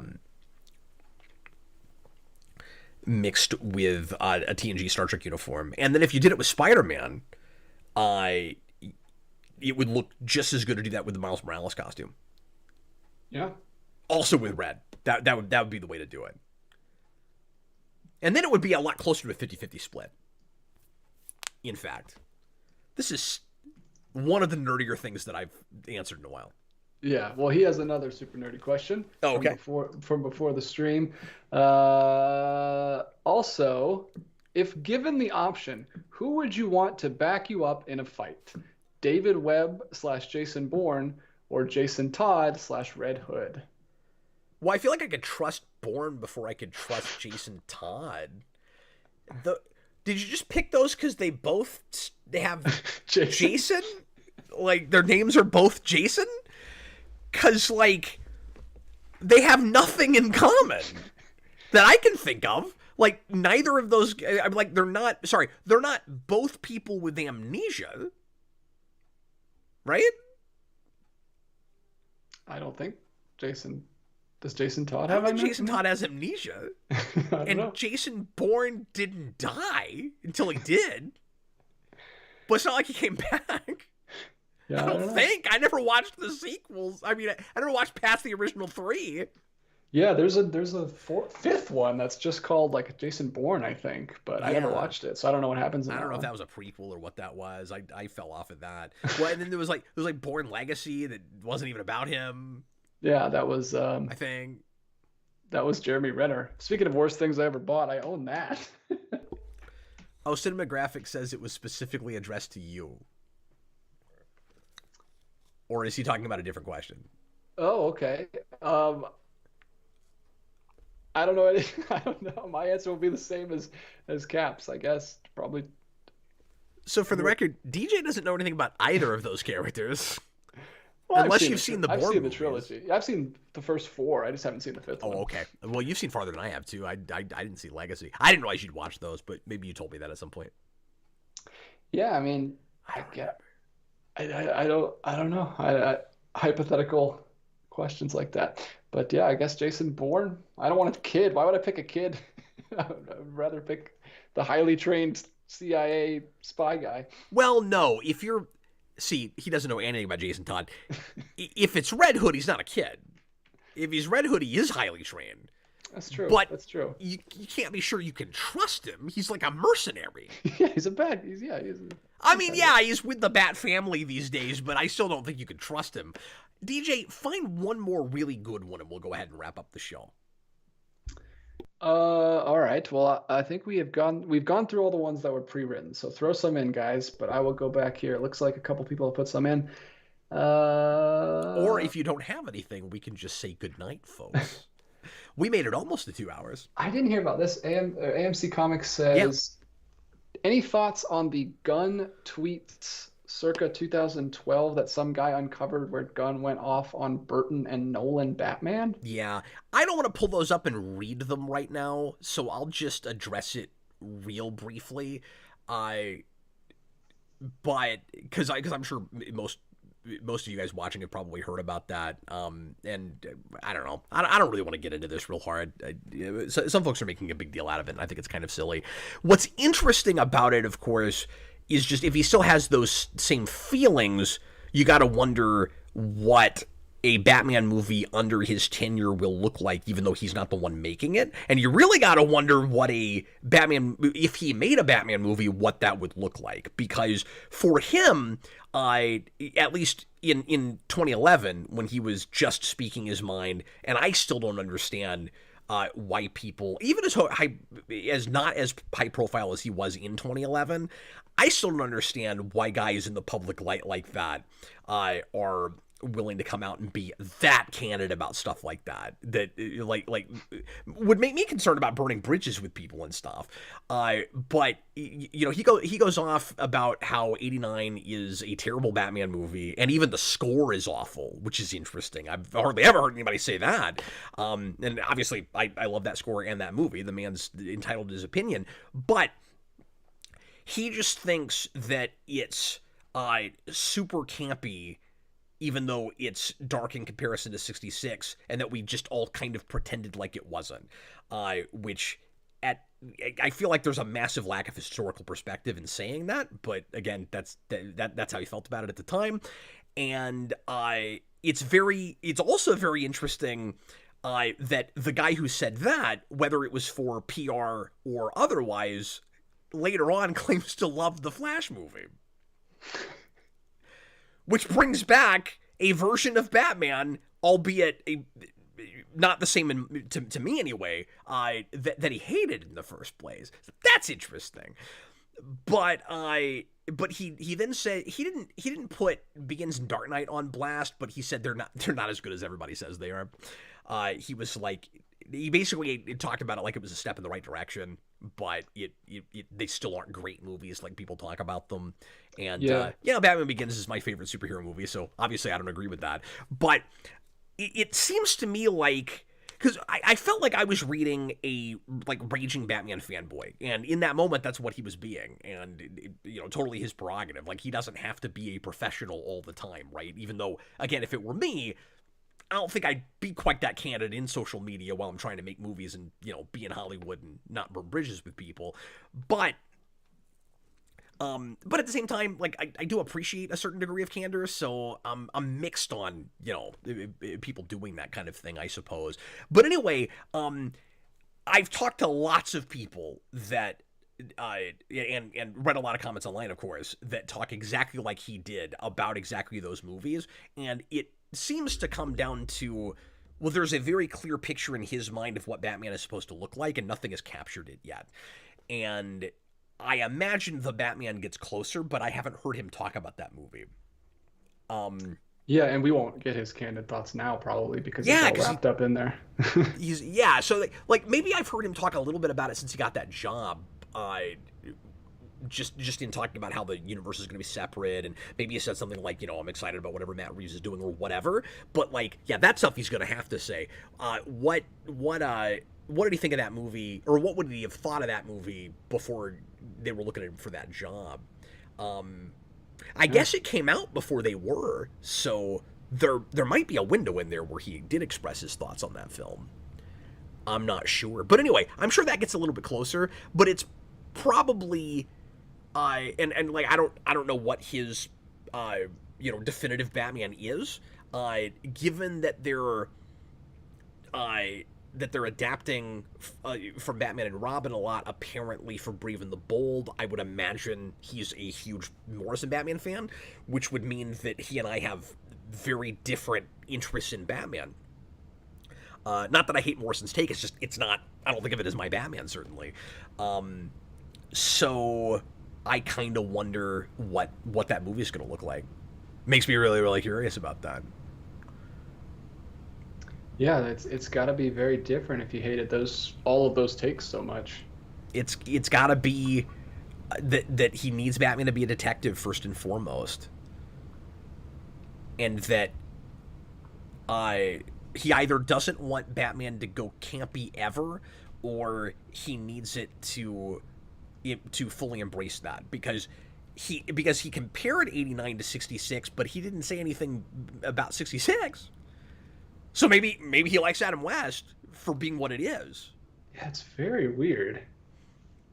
Because if he didn't like that for being campy, but then his quote here he says, "I have problems with both Nolan's films. I don't think either one is a classic, and I don't even really think Batman Begins is good, despite being the first cinematic dark take on Batman. So what? Like, so if he's not even impressed that it was dark, but he also is on the other one about it being campy, I guess he just. Well, I thought when he was talking about the dark cinematic, I didn't want to get in the weeds with this. No, sorry. When he said dark cinematic take, though, I thought he was the first dark cinematic take. I thought he was talking about '89. I thought he was pivoting back to '89 with that comment. Oh, interesting. I don't know. It's right after he says. Because if he's not, then it's kind of ludicrous that the next thing he brings up is Judge Dredd. But yeah. But anyway, I think it's silly to start freaking out about a creator's interest or lack thereof in other movies. Yeah, he can have whatever opinion he wants to. Because what you make is very often kind of divorced from what you personally love watching, even though those things also can line up a lot too. But like we've talked a lot recently, DJ, about people or about like creators who love things that you wouldn't think they'd like based on the quality of their work. I guess what I mean is not sensibility so much as quality. You know what I mean? Like you can love a thing that is not to a great storytelling quality for lots of different other reasons. And so, you know, the fact that he really doesn't like those movies isn't like alarm bells to me or whatever for what he might make later. I mean, if anything, it's going to be different, and that's good. Yeah. You know what I mean? That is much less weird to me than his saying he loved The Flash. You know? But yeah, that got massive traction in a way that I found somewhat irritating.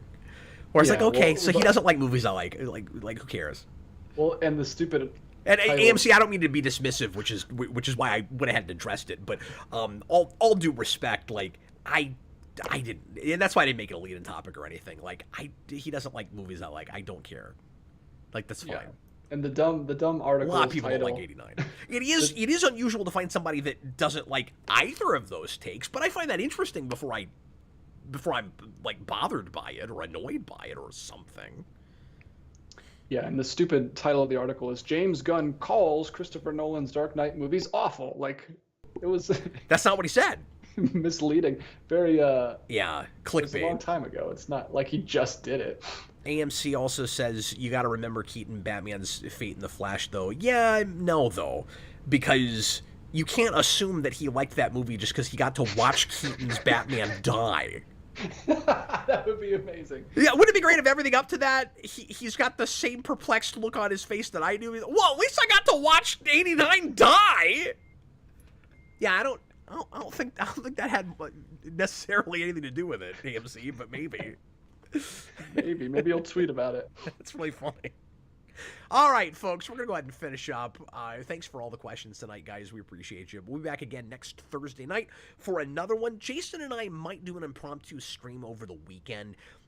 We might talk about what we find at the Video Game Museum. I know he's going to be really excited to chat about that for the 5 people that will care. But we might also just do a regular Q&A stream of some kind, or we might do a Jason wants to talk about stream. And or maybe a White Castle stream again. Yeah, there might be one down in Texas somewhere. And then, but no, because I don't want to eat there again. I didn't like that very much. And then, how dare you besmirch the White Castle? Well, it was planned. What do you want from me? I don't eat hamburgers. Maybe the hamburgers are better than the chicken was. And then tomorrow night, 8:00 Central, the Superhero Rewind commentary project, The Shadow commentary. The Shadow knows, so come and hang out with us. And in the meantime, I was Captain Logan, and this was DJ Martinez. DJ, say something super profound before we finish. It's a me. Bye, everybody. Oh, that was the wrong music. What the heck? Oh, we're starting over. Yeah. We'll be talking to you for 2 hours starting now. I picked entirely. Oh well, whatever. We'll just play out with that music. Bye, everybody.